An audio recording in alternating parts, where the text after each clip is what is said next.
Feminines podcast and channel. I'm your host, Steph Desar, and in today's episode, I'm actually just going to do an end of year energy update just to give you a bit of a vibe of the moment for closing 2023 and going into 2024.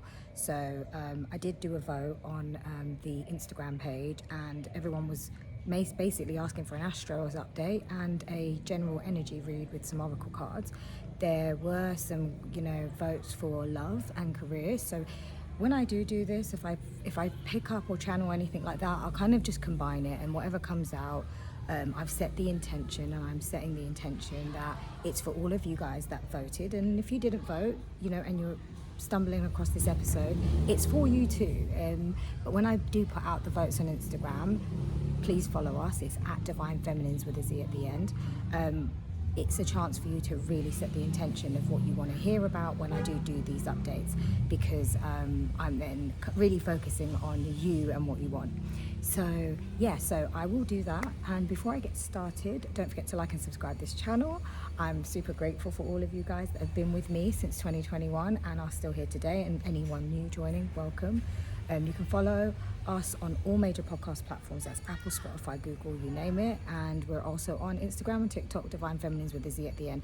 I'm mainly more prevalent and active on Instagram, if anything. So that's where I'll be like connecting with people and stuff like that. And you're welcome to DM me, and we put up some nice posts. We are at the end of 2023.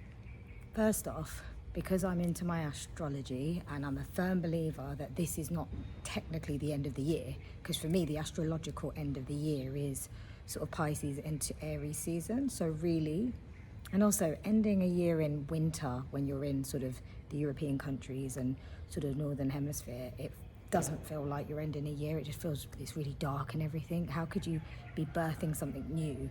Because when you think about death and rebirth, it's like the light, right? So there's a number of reasons, but the Gregorian calendar, the calendar year of January to December, ends now. But what I do focus on is the fact that we are going from a 2023 to a 2024 year. So I'm going to do a separate episode about the vibration and the energy of 2024, the numerology around it, some of the things that are going to be coming up in the Astros that year, this coming year, and what you can look out for. But today I'm not really going to get into all of that. I'm just going to talk about mainly what's been happening in terms of astrology, things that have been shifting very high level, and then I'm going to pull some cards. So hopefully there is some insight, a bit of wisdom that I can bestow on you guys from the beautiful place of Ubud in Bali, which is a very magical, healing place. And I am super grateful for Mama Bali to be embracing my soul here and having this moment and these moments to bring in 2024. So it's been quite heavy. It's funny because on a personal level I was like, well, it's not really heavy. Then it got a bit heavy and I was like, oh yeah. So we had a Cancer full moon not long ago. I'm a Cancer rising, didn't feel it at first, and then all of a sudden, bam, it got me, and I was like, oh, there you are. So many of you may have felt that.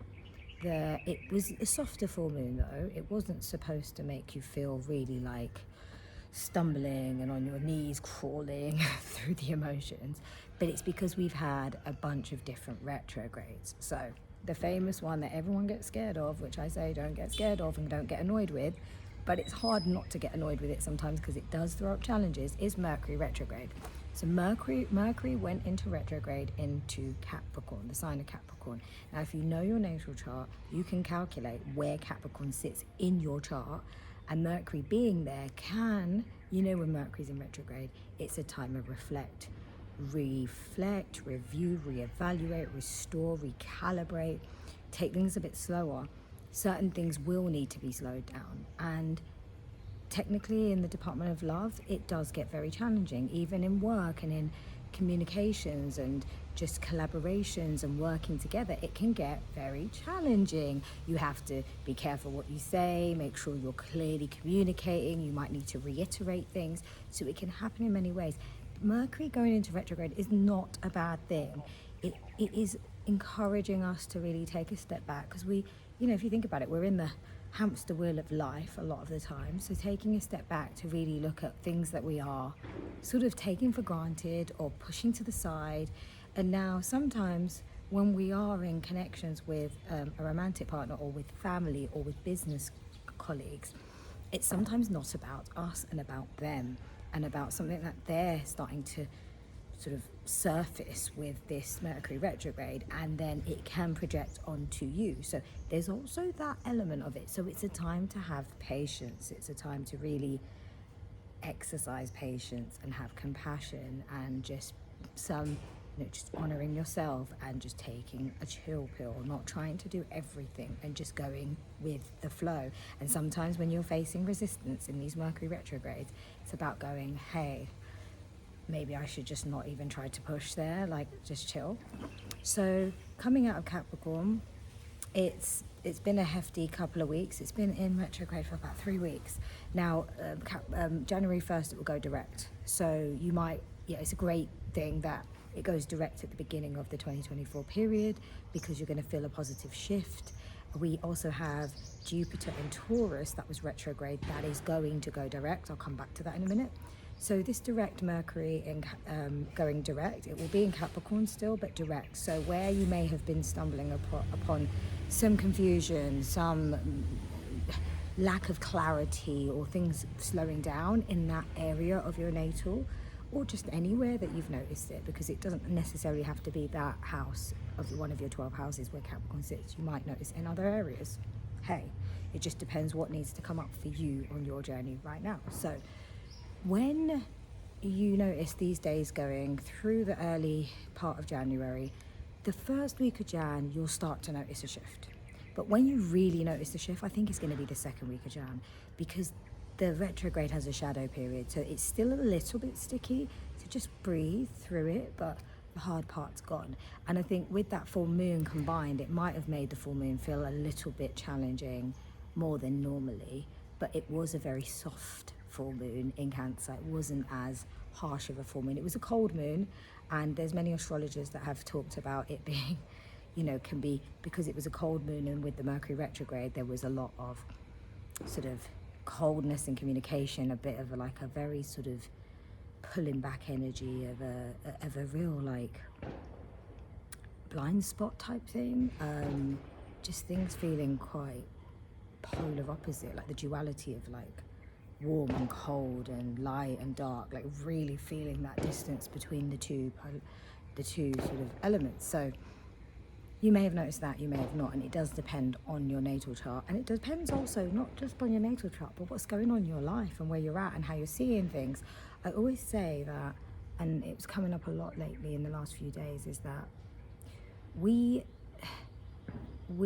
have a choice, right? And we don't have to choose suffering.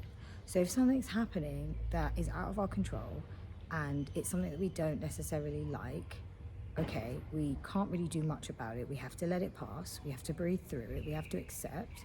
At the same time, if we focus on that and keep our heads stuck in that space, we are creating suffering. Because, and Eckhart Tolle is his name? Sure, the writer, in his book, The Power of Now, talks about suffering being, if you are not in your present and you are focused in the future or focused in the past, you are creating suffering in some shape or form. So bringing yourself back into the present removes you from the forced, induced ask of suffering, because we are what create the suffering for ourselves. It comes from us, right? So if we're going to get stuck in our head and we're going to be overthinking things, that's us. We can choose to come out of that. Now, yes, you need to kind of maybe go and focus yourself on something else, or breathe, or meditate, or watch a funny program just to kind of lift your spirits, whatever it takes. But we don't need to put ourselves in that place that gets us into this negative trail of thought and that then breeds this constant negativity or this feeling of frustration and feeling trapped.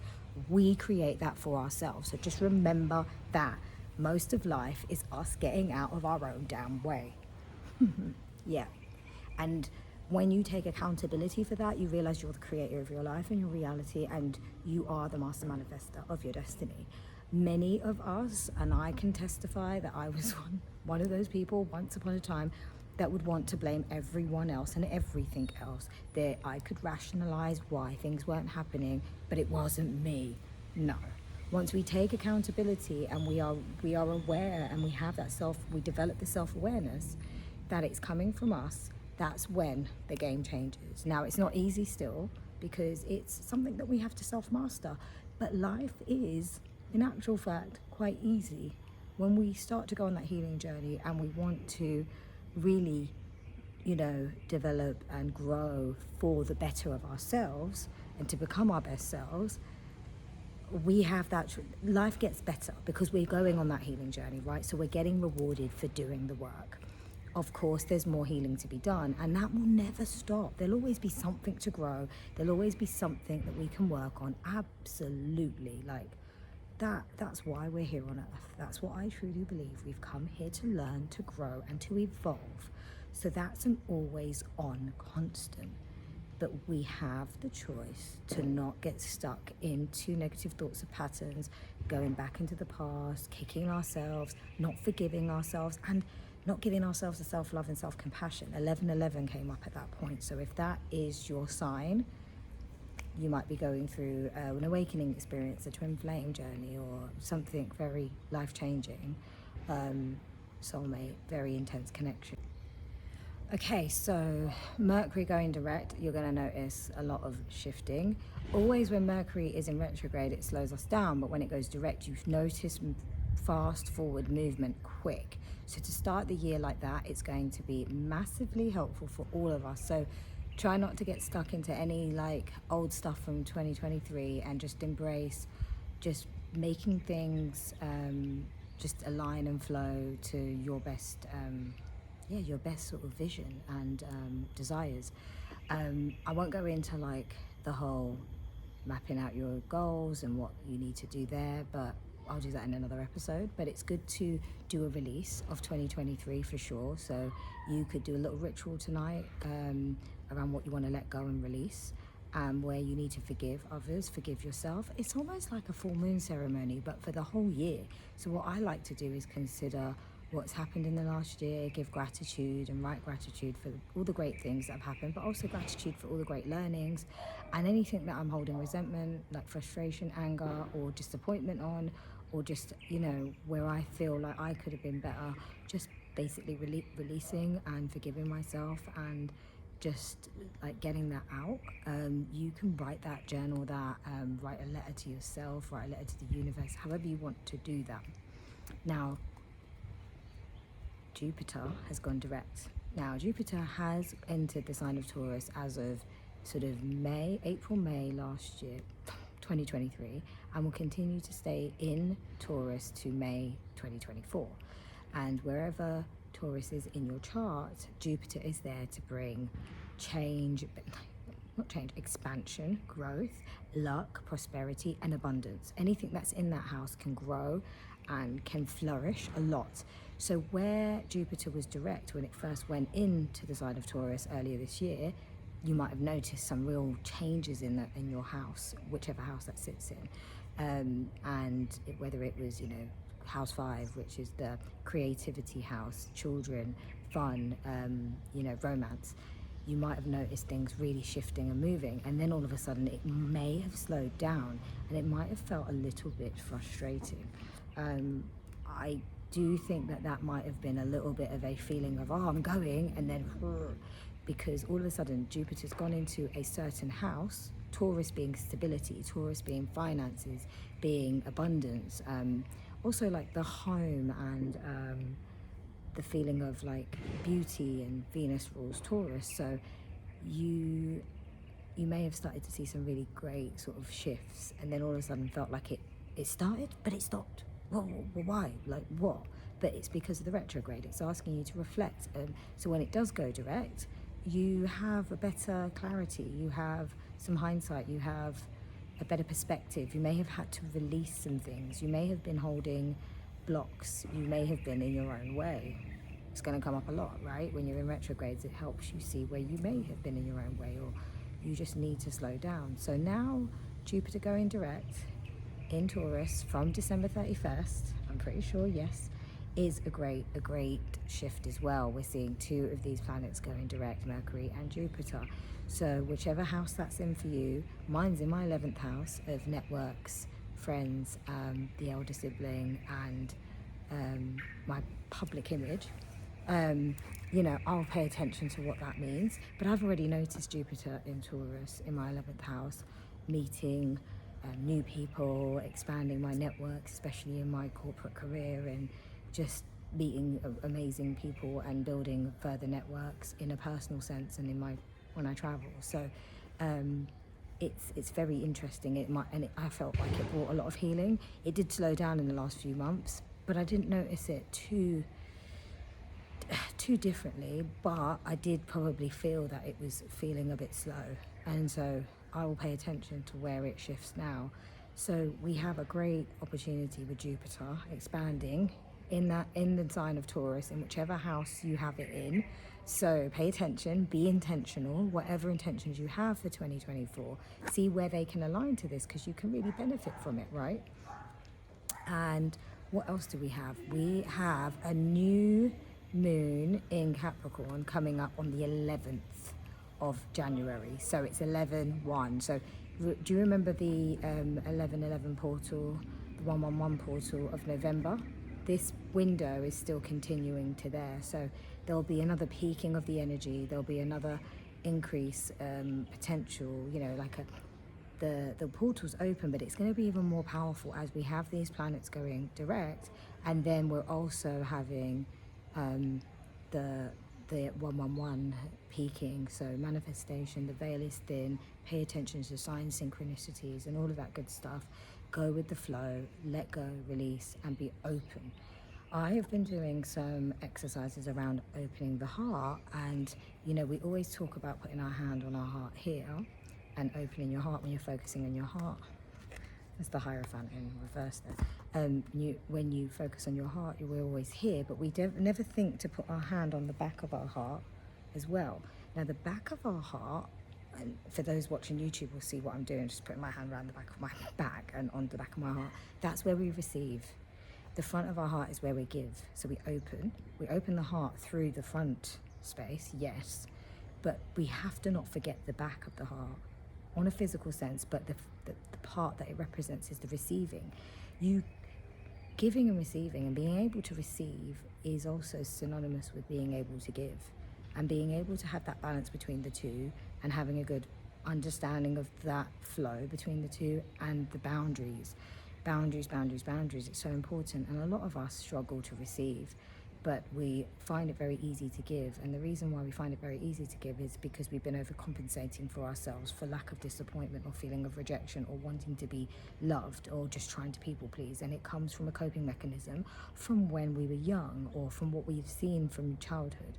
So it is quite hard to receive, but once we get into the flow of it, we can start to realize that there's so much more for us. Sometimes a lot of manifestations don't come to fruition they're being blocked because we're not ready to receive them. So in order to receive them, we need to open the heart space. We need to be vulnerable, because vulnerability sets us up for the ability to receive. It doesn't have to be money, it doesn't have to be gifts. It's receive insight, receive love, receive care, receive support, whatever that is like. And the universe will follow suit. So you may see it manifest with people doing that, giving you the support and the love, but you will feel it from the universe, because just as the human gives you love and support, the universe is an embodiment. They're an embodiment of the universe. So that is the flow. You'll feel that energy. The universe will come in and step in and start to give you those messages.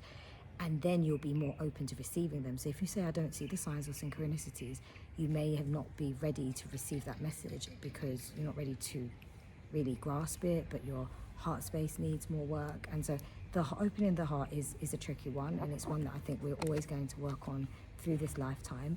And it's something that we all need to, it's like going to the gym.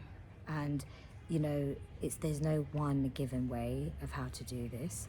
it's really a matter of being able to be honest with yourself, talk about where you feel pain, because pain comes mainly from the heart.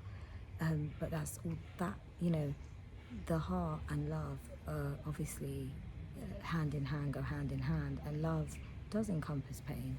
But in order to embrace the pain and transmute it into love again, and to opening the heart and understanding, we are then able to open our heart space more and receive more and experience more. It is part of the journey. You can't sort of have one without the other. Again, it comes back to duality. So I hope that makes sense. If you've got questions about that though, you can let me know, because it is a tricky one. People will say, oh, I was in a relationship and this person did this, and now I'm just not going to, have anyone do that to me again. As soon as you say that, you're basically explicitly stating and affirming that you are closing your heart space to certain things. Now, then other things in life will come towards you, and it doesn't have to be love. It can be an opportunity, an adventure, a business expansion, making networks with new people.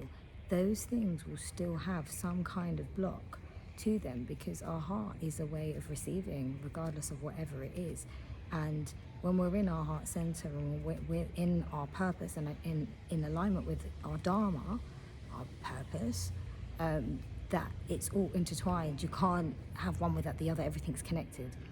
So I hope that makes sense. It's Capricorn season, so finally on the Astros, and Capricorn season is all about structure, organizations, earth energy, building, the goat that climbs the mountain, that consistently does the work. If you know a Capricorn, I know plenty. They are very diligent, they work hard, they sometimes work over hard. So if you're a Capricorn, take it easy, you do well. Just pat yourself on the back and don't give yourself a hard time, because we know that you work hard. And wherever Capricorn sits in your chart, that's a place where, you may approach things with a very diligent, structured, organized way. You might put in a lot of work and effort. You might do things in a very logical way. So that's also another thing to think about. But going into 2024 in Capricorn season is actually a nice energy to have, because you can put together structure and ideas.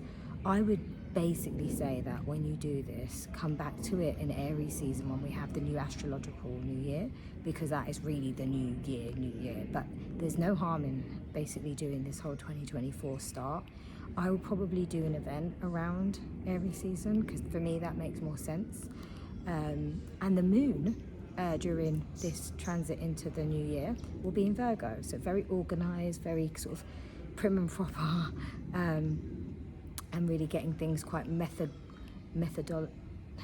methodically in order, clean, cleansing and just kind of clearing up. So maybe, a good thing to think about is decluttering, clearing out the house in this next week, if you haven't done it because you've been partying and having a great Christmas and New Year's and whatever. But just cleanse, release things, throw things out, give them away to charity, clean up the house, whatever that is, the garage, if the car's looking a bit messy, sort it out, whatever that looks like for you. Even just the mind space, decluttering, whatever it is, whether physical or mental. So those are my Astro updates, and now I'm going to pull for some guidance from Spirit with Tarot. I haven't got my Oracle cards here, so I'm just going to freestyle this one. So Spirit, please bring in the highest and best messages that you have for the soul tribe, for the divine feminines. What do they need to know for this current season of ending 2023 and going into 2024? Okay, I'm going to pull out all the cards in one go. So we've got, what do they need to know for the 2023 to 2024 season? Change. What is the highest and best messages that they can know at this time? What is the message? Okay, I'm trying to get cards to come out. So we've got the Hermit in reverse. I'm going to pull out reversals. So that could be like coming out of a bit of a hermit mode. You might have been thinking a lot, going within. Two of Swords in reverse. So upright, the Two of Swords is you're sort of stuck in your head, but you're coming out of that, gaining clarity. So Mercury in retrograde could have really got you in your head, but you may have gone within as well to try and figure that out. So, oh, we've got three more. Wow. Okay, we've got the Chariot in reverse. So feeling like you can't move forward, you're not ready to move forward, and that could be a feeling of, it could be a feeling of like the Mercury retrograde and things like that. We've got the Five of Cups, so there's something that might have been really upsetting you in this time. And with the Five of Cups, the thing is it's all about perspective. You see that there's 2 cups behind, but she's like mourning the 3 cups. The idea here, the message in this card is like, your perspective is the most important thing. Maybe something's gone wrong, but don't dwindle and don't dwell and wallow in what's gone wrong. Of course, it's going to be upsetting, accept that, but be intentional about seeing the bigger picture, because it might not be as bad as it seems. So we've got lots of sort of coming out of being in the headspace, feeling like you can't move forward, but a sense of some kind of disappointment. We've got the 8 of Wands, so there is forward movement. This is 8 of Wands, abundance, prosperity, moving forward, and that is paired with that Hermit card. So there is definitely something that you're kind of coming out of this internal kind of review, reflection, and being able to have this movement forward. It can also mean that you feel that you can move forward. You feel some momentum now building up with these planets going in direct, can definitely be supporting that. Okay, what else have we got? We've got the Empress in reverse. So she's in reverse with the 2 of Swords in reverse. I'm going to come back to that. Let me pull the rest out. Oh. We've got the Hanged Man in reverse. And that's paired with the Chariot in reverse. So there's a lot of going inward energy that's kind of then shifting. And then finally, we've got the 10 of Pentacles. That's paired with the 5 of Cups. Okay, and we've got the Hierophant in reverse on the back.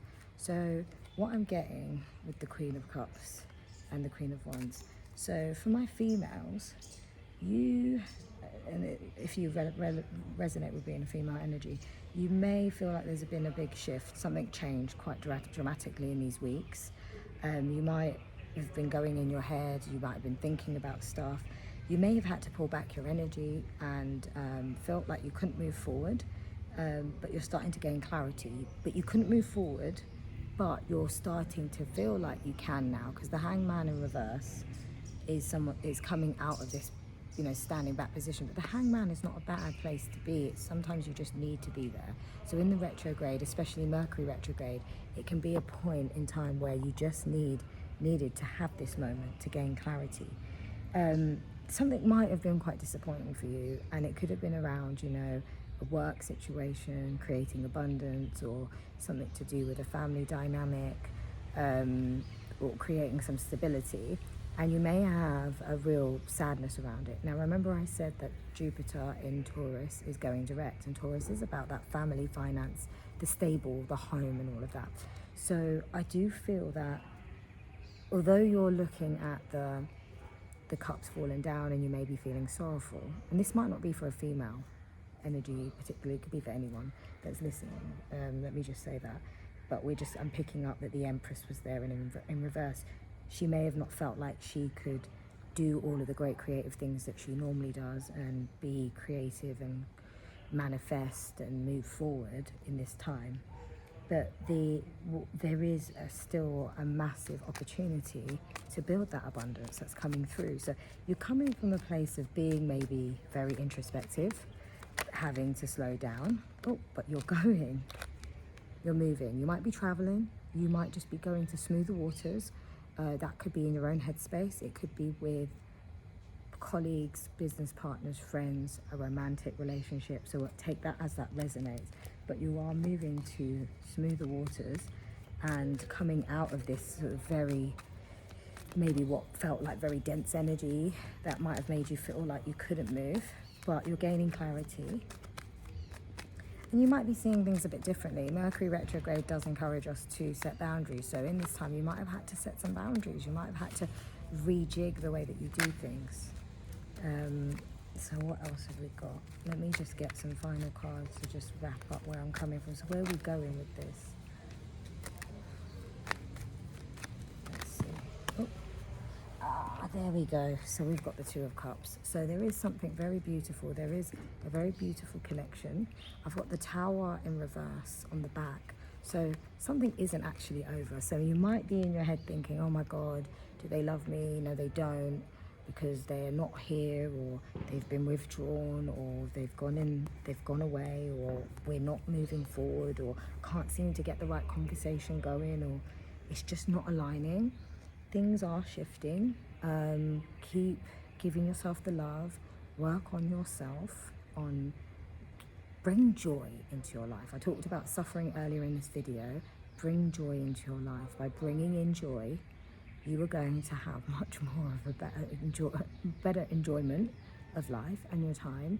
But where you don't need to choose suffering, you can choose joy. So there's definitely an opportunity where things are going to move to a smoother water. Now, this might not be romantic. This could be to do with work. So you're going back to work, and you might have been in your head about something at work. Like you're thinking, oh, it's not going to work out. Things are not moving forward. I didn't get the promotion. And some people do, some companies do their end of year review around this time. So there might be something really coming in where there's an opportunity to partner up, move to a direction of actually getting that 10 of Pentacles and being able to have that abundance. So I hope that makes sense. I'm kind of feeling that there's two storylines here. One's about love and one is about career. And one, it's probably like a third one where it might just be really solely about you just being completely stuck in your head, but could also be about someone else where they've had a real hard time, and it's not really about you, it's been about them.